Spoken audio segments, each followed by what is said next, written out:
Welcome to our Jnanpith channel. আমি মিঠুন চৌধুরী। আজকে তোমাদের সাথে জিকে প্র্যাকটিস সেট, মূলত জিওগ্রাফি বেসড যে সমস্ত জিকেগুলো আছে সেগুলো আমরা কলকাতা পুলিশ, ডাব্লিউবিপি এবং পিএসসি যে পরীক্ষাগুলো চলছে তার যে নিঘণ্ট, একটা পরীক্ষার নিঘণ্ট বেজেছে, তার জন্য আমরা এই সমস্ত কোশ্চেনগুলোর উপর বিশেষভাবে জোর দিচ্ছি। চলো, আজকে 30টি হুবহু কমনযোগ্য কোশ্চেন রয়েছে ভূগোলের ওপর। তাহলে আমরা আজকে এই কোশ্চেনগুলোকে একটু সলভ করব। ফার্স্ট কোশ্চেন কি রয়েছে? নিম্নলিখিত শহরগুলির কোনটি কর্কটক্রান্তি রেখার অধিক নিকটবর্তী?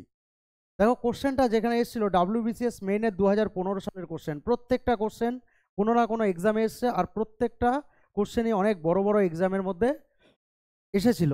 তাহলে ফার্স্ট কোশ্চেনটা কি ছিল? কোন নিম্নলিখিত শহরগুলির মধ্যে কোনটি কর্কটক্রান্তি রেখার নিকটবর্তী? একেবারে আমাদের কর্কটক্রান্তি রেখা সম্পর্কে যদি আমরা জানি, কর্কটক্রান্তি রেখা উত্তর গোলার্ধে 23.5 ডিগ্রি নর্থকে নির্দেশ করে।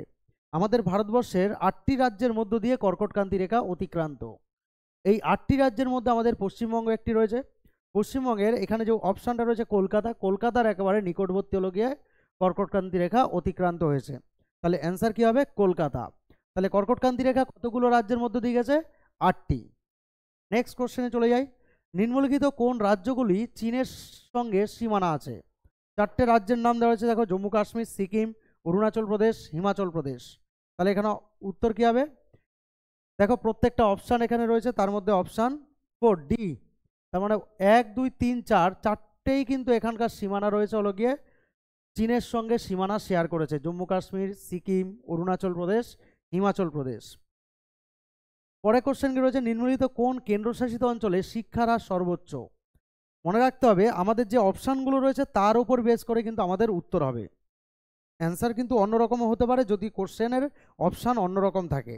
তাহলে এখানে নিম্নলিখিত যে জায়গাগুলো আছে তার মধ্যে কোন কেন্দ্রশাসিত অঞ্চলে শিক্ষার হার সর্বোচ্চ? সেটা হলো গিয়ে দিল্লি। দিল্লির শিক্ষার হার বর্তমানে প্রায় 88%। 88% শিক্ষার হার দিল্লির রয়েছে। পরের কোশ্চেনে চলে যাই।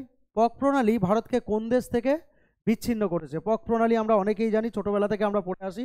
আমরা যদি ভারতবর্ষের নিচের দিকটা দেখি, ভারতবর্ষ ম্যাপের নিচের দিকটার মধ্যে এখানে ভারতের সঙ্গে কে রয়েছে? শ্রীলঙ্কা। এই শ্রীলঙ্কার সঙ্গে এইখানে যেটা রয়েছে, এইখানে যে বিচ্ছিন্নকারী জায়গাটা, এটাকে বলা হয় পক প্রণালী। তাহলে এটা শ্রীলঙ্কার সঙ্গে হলো গিয়ে পক প্রণালী ভারতকে বিচ্ছিন্ন করেছে। এখানে কিন্তু একটা উপসাগর রয়েছে, তার নাম রয়েছে মান্নার উপসাগর। তাহলে যদি বলে ভারতের সাথে শ্রীলঙ্কা কী কী দ্বারা বিচ্ছিন্ন হয়েছে? পক প্রণালী ও মান্নার উপসাগর। পরে কোশ্চেনে চলে যাই। ম্যাকমোহন লাইন কোন দুটি দেশের মধ্যে সীমানা নির্দেশ করে? ম্যাকমোহন লাইন, স্যার ম্যাকমোহনের নাম অনুসারে হয়েছিল। ভীষণ ইম্পর্টেন্ট কোশ্চেন। এটা হবে ভারত ও চীন।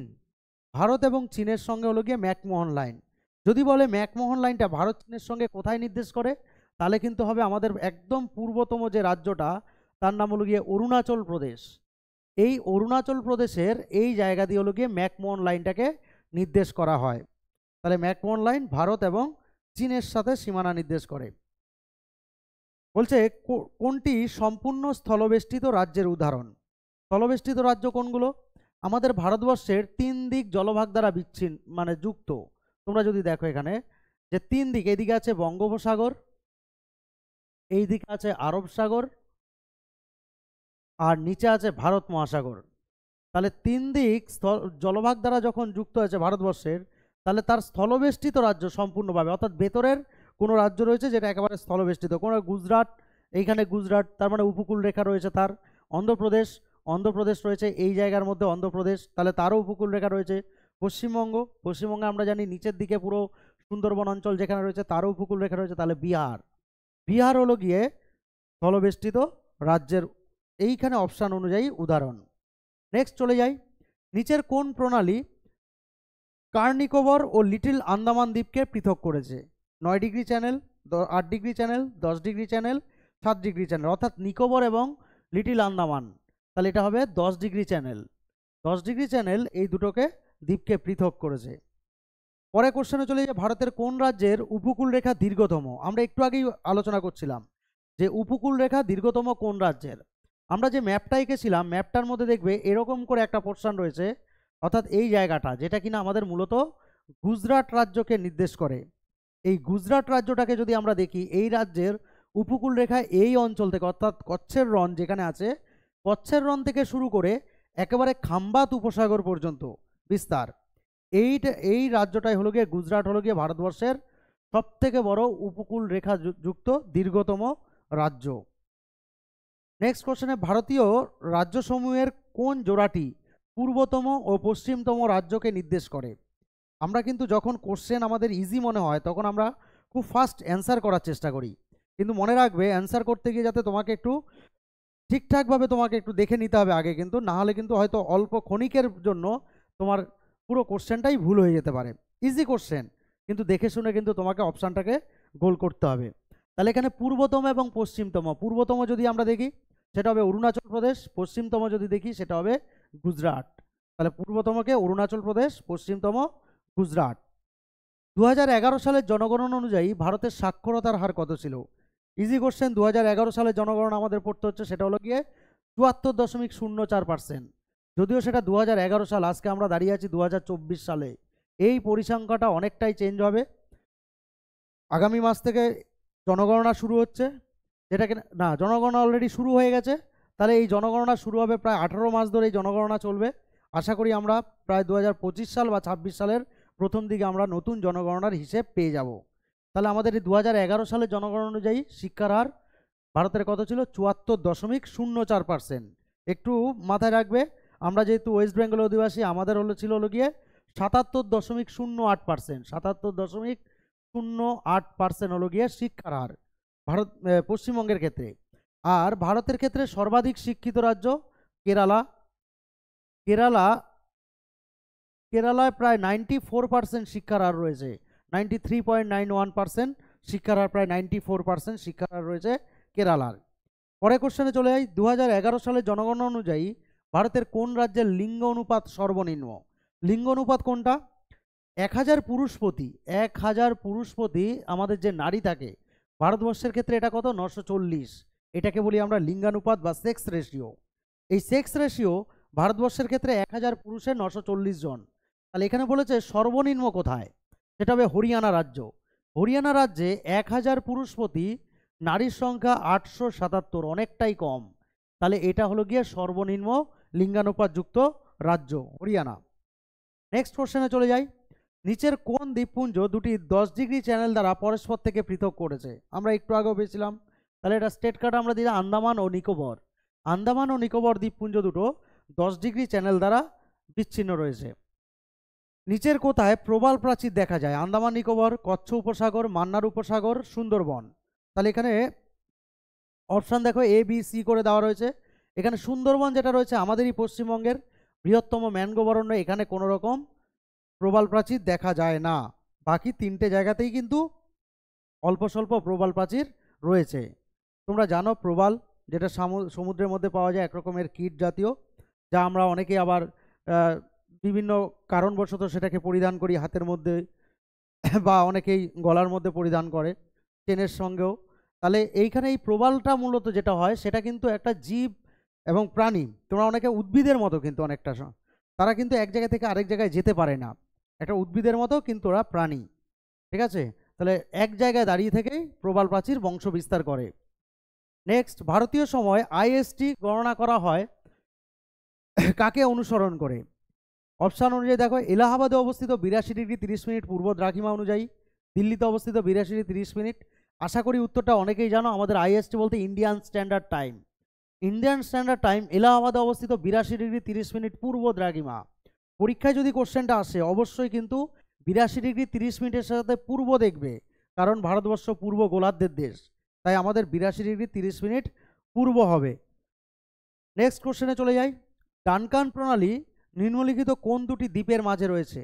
ডানকান প্রণালী, স্যার ডানকানের নাম অনুসারে মূলত এই প্রণালীটার নাম করা হয়েছে। এটা হবে দক্ষিণ আন্দামান ও ক্ষুদ্র আন্দামান। তাহলে দক্ষিণ আন্দামান ও ক্ষুদ্র আন্দামানের মাঝখানে হলো গিয়ে ডানকান প্রণালী অবস্থিত। ভারতের সবচেয়ে বেশি সংখ্যক রাজ্যের সীমানা স্পর্শকারী অঙ্গরাজ্যটি কোনটি? অঙ্গরাজ্য। তাহলে ভারতের সবথেকে বেশি সীমানা স্পর্শ করেছে অন্য রাজ্যের সঙ্গে, সেটা হলো গিয়ে উত্তরপ্রদেশ। 8টি রাজ্যের সঙ্গে সীমানা শেয়ার করেছে, 8টি রাজ্যের সঙ্গে সীমানা শেয়ার করেছে। জনসংখ্যার দিক থেকে ভারতবর্ষের সবথেকে বড় রাজ্যের নাম উত্তরপ্রদেশ, প্রায় 20 কোটি লোক ছিল 2011 সাল অনুযায়ী, আর এখন বর্তমানে সেখানে কিন্তু লোক সংখ্যা জনগণনার পর দেখা যাবে অনেকটাই বেড়ে গেছে। নেক্সট চলে যাই, নিচের কোনটি স্থলবেষ্টিত রাজ্য নয়? যেই রাজ্যগুলো দেওয়া রয়েছে প্রত্যেকটা রাজ্যের এখানে বলছে স্থলবেষ্টিত একটি মাত্র রাজ্য ছাড়া। তাহলে আমরা যদি স্থলবেষ্টিত রাজ্য যদি খুঁজি, আমরা জলবেষ্টিত যে রাজ্যগুলো রয়েছে বা উপকূল যে রাজ্যগুলো রয়েছে সেই উপকূল রাজ্যগুলোকে যদি দেখি, বিহার রয়েছে এই অঞ্চলে, এটা স্থলবেষ্টিত রাজ্য। ছত্তিশগড় মাঝখানে স্থলবেষ্টিত রাজ্য, মিজোরাম এইখানে রয়েছে স্থলবেষ্টিত রাজ্য। তাহলে একমাত্র উড়িষ্যা যে রাজ্যটা রয়েছে পশ্চিমবঙ্গের নিচের দিকে, এটা হবে উপকূল পার্শ্ববর্তী অঞ্চলের রাজ্য উড়িষ্যা। আমরা দেখে যাই কি ভারতবর্ষের মধ্যে সব থেকে বেশি যে ঝড় ঝঞ্ঝা প্রবণ, এই কয়েকদিন আগেও ঝড় হয়ে গেল তোমরা জানো, যার নাম দেওয়া ছিল ডানা, সেই ডানাও কিন্তু উড়িষ্যা রাজ্যে এসে আঘাত করেছে। বেশিরভাগ যে ক্রান্তীয় যে ঝড়গুলো বিশেষ করে বঙ্গোপসাগরে থেকে উৎপত্তি লাভ করে, সেগুলো সবই কিন্তু বেশিরভাগ ক্ষেত্রে উড়িষ্যার মধ্যে এসে আসছে পড়ে। নেক্সট কোশ্চেনে চলে যাই, নিম্নলিখিত কোন রাজ্যে কোনো মেট্রোপলিটন শহর নেই? তাহলে সেটা কি হবে? ঝাড়খণ্ড, রাজস্থান, ত্রিপুরা, কর্ণাটক। ত্রিপুরা আমাদের ভারতবর্ষের একেবারে পূর্ব দিকে অবস্থিত, বাংলাদেশেরও পূর্ব দিকে অবস্থিত একটা ছোট্ট রাজ্য, সেই রাজ্যে কোনো মেট্রোপলিটন শহর নেই। পরে কোশ্চেন চলে যাই, যদি কোহিমা থেকে কোট্টায়াম পর্যন্ত সড়ক পথে যাত্রা করা হয় তাহলে উৎস থেকে গন্তব্যে রাজ্যটি সমেত ন্যূনতম কটি ভারতীয় রাজ্যের ওপর দিয়ে যেতে হবে? তাহলে আমাদের এখানে কি বলেছে, এই কোশ্চেনটা কিন্তু অনেক উঁচু লেভেলের কোশ্চেন। আইএএস প্রিলিতে 2017 সালে দিয়েছিল, খুব রিসেন্ট হয়তো রয়েছে। কোহিমা থেকে কোট্টায়াম পর্যন্ত, তাহলে নাগাল্যান্ডের কোহিমা রাজধানী এখান থেকে যাচ্ছে, গিয়ে আমরা এই দিক দিয়ে ঢুকতে পারি, ঢুকে আমরা এই হয়ে এই পৌঁছাতে পারি কোট্টায়াম কোথায় রয়েছে? কেরালা। এই কেরালা রাজ্য পর্যন্ত আমরা যদি যাই তাহলে এটা কটা রাজ্যের মধ্যে দিয়ে যাবে? 7টি রাজ্যের মধ্যে দিয়ে যাবে। যেহেতু এখানে বলেছে যে ওই গন্তব্য রাজ্যটি সমেত যদি আমরা ধরি কোহিমা থেকে, তাহলে 7টি রাজ্যের, আর যদি আমরা যে রাজ্য থেকে উৎপত্তি বা সেটাকে যদি বাদ দিই তাহলে কিন্তু 6টি রাজ্যের মধ্যে হবে। নেক্সট পরে কোশ্চেন, নিম্নলিখিত কোনটি ভারতের জাতীয় জলজ প্রাণী? জাতীয় জলজ প্রাণী কী হবে? গাঙ্গেয় ডলফিনকে ভারতের জাতীয় জলজ প্রাণী করা হয়েছে। নেক্সট, ভারতের কোনো একটি রাজ্যের কিছু বৈশিষ্ট্য উল্লেখ করা হলো, অর্থাৎ কিছু বৈশিষ্ট্য দিয়ে দেওয়া হয়েছে, সেই বৈশিষ্ট্য থেকে তোমাকে চিনতে হবে নিচের অপশান অনুযায়ী সেটা কোন রাজ্য। উত্তর রাজস্থানের সঙ্গে এটি একই অক্ষরেখা বরাবর অবস্থিত। এই রাজ্যের মোট আয়তনের 80% অধিক অরণ্যাবৃত। রাজ্যের অরণ্যাবৃত অংশের 12% সংরক্ষিত এলাকা। তাহলে এটা নিচের কোন রাজ্য? সেটা হবে অরুণাচল প্রদেশ। এই অরুণাচল প্রদেশের কথাই বলা হচ্ছে। এগুলো কিন্তু ভীষণ ভাবে জটিল একটা কোশ্চেন হয়ে দাঁড়ায় যদি আমরা কোনো রাজ্য সম্পর্কে ডিটেলসে না জানি। আমাদেরকে কিন্তু পড়াশোনাটা করতে হবে, বিশেষ করে জিওগ্রাফি এবং ইবিএস, সেগুলো হলো ম্যাপ ভিত্তিক। ভারতবর্ষের থেকে কোশ্চেন অবশ্যই আসবে পরীক্ষাতে, আর সেটা যদি আমরা ম্যাপ ভিত্তিক কোশ্চেন করি বা পড়াশোনা করি তাহলে কিন্তু আমরা অতি সহজে যে কোনো কোশ্চেনের উত্তর করতে পারবো। সিকিমের ওপর দিয়ে বিস্তৃত বানানটা একটু রয়েছে, বিস্তৃত অক্ষরেখাটি নিম্নলিখিত কোন রাজ্যের ওপর দিয়ে বিস্তৃত? তাহলে এখানে বলছে সিকিমের ওপর দিয়ে যে অক্ষরেখা গেছে সেই অক্ষরেখাটি নিম্নলিখিত কোন রাজ্যের ওপর দিয়ে বিস্তৃত হবে? রাজস্থান, পাঞ্জাব, হিমাচল প্রদেশ, জম্মু কাশ্মীর। তাহলে এখানে উত্তর কী হবে? রাজস্থানের মধ্য দিয়ে যে অক্ষরেখা প্রবাহিত হয়েছে সেটাই কিন্তু সিকিমের মধ্য দিয়েও বিস্তৃত হয়েছে। নেক্সট কোশ্চেন, নিম্নলিখিত কোন শহরটি ভারতের পশ্চিমতম দ্রাঘিমা রেখার উপর অবস্থিত? দ্রাঘিমার একটুখানি বানানটা একটু দেখে নেবে, দ্রাঘিমা দয়রফলা আকার ঘয়শ্রী ময়াকার, দ্রাঘিমা রেখার উপর দিয়ে বিস্তৃত হয়েছে, সেটা হবে জয়পুর। রাজস্থানের যে জয়পুর রয়েছে সেই জয়পুর হলো গিয়ে, এইখানে অপশান অনুযায়ী কিন্তু উত্তরটা এসছে। ভারতের পশ্চিমতম দ্রাঘিমা রেখার উপর অবস্থিত সেটা হলো গিয়ে জয়পুর। নাগপুর তোমরা জানো আমাদের মহারাষ্ট্রের নাগপুর, ভূপাল মধ্যপ্রদেশের, হায়দ্রাবাদ হলো গিয়ে তেলেঙ্গানার। তাহলে এগুলো সবকটাই আমাদের ভারতবর্ষের ভেতরের দিকের শহর। পরে কোশ্চেনে চলে যায়, নিম্নলিখিত কোন দেশটি আন্দামানের নিকটতম? Sri Lanka, Myanmar, Indonesia, Pakistan. তাহলে সেটা কি হয়ে যাবে? মায়ানমারের অনেক কাছে কিন্তু রয়েছে আমাদের হলো গিয়ে আন্দামান নিকোবর যে দ্বীপ রয়েছে। পরে কোশ্চেনে চলে যায়, ভারতীয় ভূভাগ প্রকৃতপক্ষে যার অংশ সেটি হলো। আমরা জানি আমাদের বর্তমানে যেখানে হিমালয় পর্বত রয়েছে সেখানে আগে টেথিস নামে মহীখাত ছিল। এই টেথিস নামে মহীখাতের আগে তার পাশাপাশি দুটো ল্যান্ড ছিল, একটা ছিল আঙ্গারা ল্যান্ড, একটা ছিল গন্ডোয়ানা ল্যান্ড। যেটা উত্তর দিকের অংশ ছিল আঙ্গারা ল্যান্ড, যেটা দক্ষিণ দিকের অংশ ছিল গন্ডোয়ানা ল্যান্ড, আর আমরা হলাম গিয়ে এই গন্ডোয়ানা ল্যান্ডের অংশ। তাহলে ভারতবর্ষ প্রকৃতপক্ষে কোন ভূভাগের অংশ ছিল? গন্ডোয়ানা ল্যান্ডের অংশ ছিল। নেক্সট কোশ্চেন, ভারতের উপকূল রেখার আনুমানিক দৈর্ঘ্য কত? ভারতবর্ষের উপকূল রেখার আনুমানিক দৈর্ঘ্য কত? উপকূল বলতে মূলত সমুদ্র বা জলের পার্শ্ববর্তী অঞ্চলটাকে বোঝায়। তো এইটা হলো গিয়ে ভারতবর্ষের, যদি তোমরা ম্যাপটা দেখো, আর এইখানে রয়েছে হলো গিয়ে আন্দামান নিকোবর দ্বীপপুঞ্জ, যেখানে এই রয়েছে। তাহলে একটা হলো গিয়ে মূল ভূখণ্ড, যেটা এখান থেকে শুরু হচ্ছে পশ্চিমবঙ্গের এখানে এসে শেষ হচ্ছে। আরেকটা হলো গিয়ে ভারতবর্ষের পাশাপাশি এখানে কিন্তু লাক্ষাদ্বীপও রয়েছে, ভারতবর্ষের যে দ্বীপপুঞ্জ রয়েছে। তাহলে আন্দামান, লাক্ষাদ্বীপ এবং ভারতবর্ষ এই টোটাল যদি পুরোটা ধরি, তাহলে কিন্তু সেটা হয়ে যাবে ৭,৫১৬ কিলোমিটার। এটা হলো গিয়ে উপকূল রেখার দৈর্ঘ্য। আর যদি আমাদের শুধুমাত্র বলে দেওয়া হয় যে মূল ভূখণ্ডের উপকূল রেখার দৈর্ঘ্য কত, তখন কিন্তু ৬,১০০ কিলোমিটার হবে, ৬,১০০ কিমি। এটা হলো উপকূল রেখার দৈর্ঘ্য। আশা করি তোমরা বুঝতে পারছো। পরে কোশ্চেন, নিচের কোন শহরটিতে কখনোই সূর্যের লম্বরশ্মি পতিত হয় না? সূর্য নিরক্ষরেখার উপর লম্বভাবে কিরণ দেয়, তার ফলে সেখানে উষ্ণতা বেশি থাকে। এখানে ভারতবর্ষের 4টে শহরের নাম দেওয়া আছে, মুম্বই, চেন্নাই, তিরুবনন্তপুরম, শ্রীনগর। তাহলে এখানে কোনটা হবে? শ্রীনগর। জম্মু কাশ্মীরের রাজধানী শ্রীনগর, সেখানে অবশ্যই সূর্যের সবসময় তির্যক রশ্মি পড়ে। নেক্সট কোশ্চেন, ভারতের টোপোগ্রাফিক্যাল ম্যাপ কে তৈরি করে? Survey of India. Survey of India ভারতবর্ষের টোপোগ্রাফিক্যাল ম্যাপকে তৈরি করে। খুব ইম্পর্টেন্ট কোশ্চেন, কিন্তু প্রত্যেকটা কোশ্চেন দেখো এসএসসি, এলডিসি এই সমস্ত জায়গাতে আসা, আইএএস, ডাব্লিউবিসিএস এর। ভারতের প্রমাণ সময় আইএসটি ইন্ডিয়ান স্ট্যান্ডার্ড টাইম এবং গ্রিনিচ প্রমাণ সময়ের জিএসটির পার্থক্য কত? 7 ঘন্টা 30 মিনিট, 5 ঘন্টা 30 মিনিট, 6 ঘন্টা 30 মিনিট, 4 ঘন্টা 30 মিনিট। এইটা যদি আমরা এরকম করে যদি আমরা দ্রাঘিমা রেখাগুলোকে আমরা একটু দেখি, এটা মাঝখানে হলো গিয়ে মূল মধ্যরেখা, তার এইদিকে হলো গিয়ে 82 ডিগ্রি 30 মিনিট, মানে আমাদের ভারতবর্ষের ক্ষেত্রে এই 82 ডিগ্রি 30 মিনিটকে যদি আমরা 4 দিয়ে গুণ করি, তাহলে হয় হলো গিয়ে 330 মিনিট। এই 330 মিনিট মানে হলো গিয়ে 5 ঘন্টা 30 মিনিট। তাহলে হলো গিয়ে আমাদের ভারতবর্ষের সঙ্গে সময়ের পার্থক্য কত? 5 ঘন্টা 30 মিনিট। কার? ভারতীয় আইএসটি যেটা স্ট্যান্ডার্ড টাইম, তার সঙ্গে জিএসটি গ্রিনিচ মেন টাইমের পার্থক্য। ভারতের আয়তন পাকিস্তানের আয়তনের কত গুণ? ভারতের আয়তন পাকিস্তানের আয়তনের 4 গুণ। 4 গুণ বড় হলো গিয়ে ভারতবর্ষ। পাকিস্তানের আয়তন 8,81,000 সামথিং এরকম রয়েছে, আর ভারতবর্ষের আয়তন তোমরা সবাই জানো 32,87,263 বর্গ কিলোমিটার এরিয়া। তাহলে ভারতবর্ষে পাকিস্তানের আয়তনের প্রায় 4 গুণ বড়। তাহলে আজকে এই পর্যন্তই। 30টি কোশ্চেন আশা করি তোমাদের ভালো লেগেছে। তোমরা আমাদের সঙ্গে, আমাদের এই চ্যানেলের সঙ্গে যুক্ত হয়ে থাকতে পারো, তোমাদের জীবনকে গড়ে নিতে পারো।